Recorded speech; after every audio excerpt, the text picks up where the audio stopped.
Yeah, this is a vodka bottle that I retrieved from a recycling bin right up there in York at the Cigar Box Festival.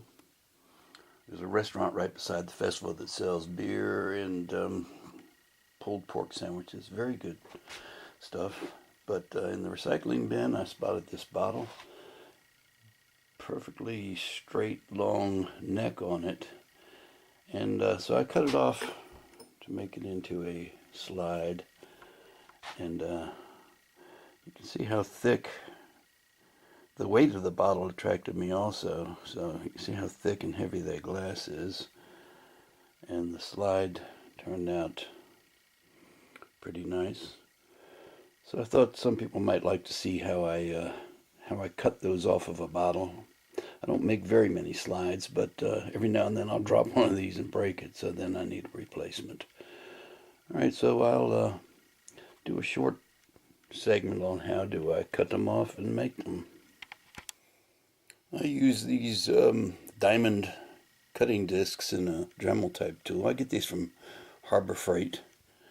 Not very expensive. And it came with 1, 2, 4, 5 in a pack.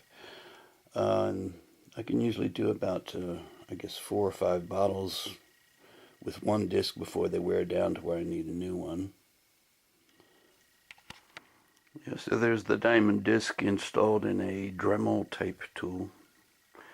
My actual Dremel burnt out years ago, so I've replaced them with cheap Harbor Freight tools that maybe last a year or so, and then for 20 bucks I'll go get another one.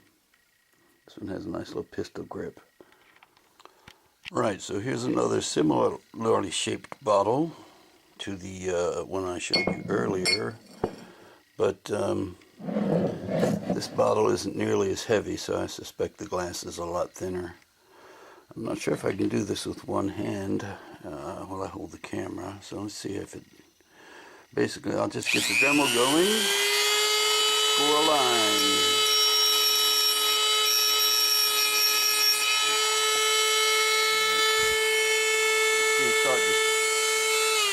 You can see it's starting to score the line there. So basically I'll take that line all the way around, and I'll do it maybe 3 or 4 times to deepen the line. I'm going to go ahead and do that because I can't hold the camera and do it at the same time. Okay, I scored the line all around, and usually I have to tap this end here on my workbench and it breaks free. But as I was deepening the line, this one just snapped right off. Very handily. I didn't have to tap it or anything. So take my word for it. Usually I have to tap to get them free. You can see this glass is not nearly as thick as the original one, but it's still a pretty hefty glass slide. Okay, so now I'll show you the next step that I usually do. Okay, I've replaced the diamond cutting wheel with a basically a sandpaper disc, and I'm going to go around the rough edges here just to smooth them out so I don't cut myself. I forgot to mention that I have been wearing protective eye gear for these steps because a lot of times the chips of glass will fly up and try to bite you. So let's see.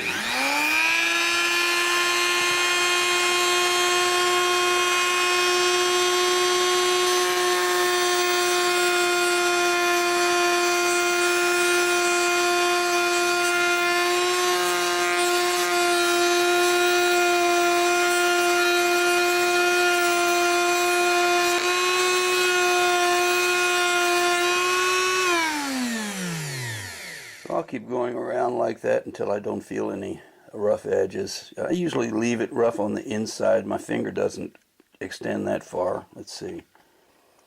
Yeah, so I'm not too worried about the sharpness on the inside, but these outside edges, I try to smooth them down as best I can, like this. So I'm going to finish that up now. So there's the slide that I just finished. A little bit raggedy around there where it didn't break quite evenly. I'm not concerned about that. I'll probably position it with that on the top. But it's nicely smoothed around the edges. I don't feel like it's going to cut me or anything, as long as I don't stick my finger on the inside.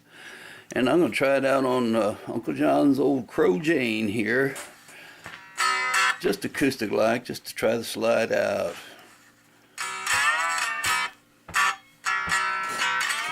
So you can see the slide.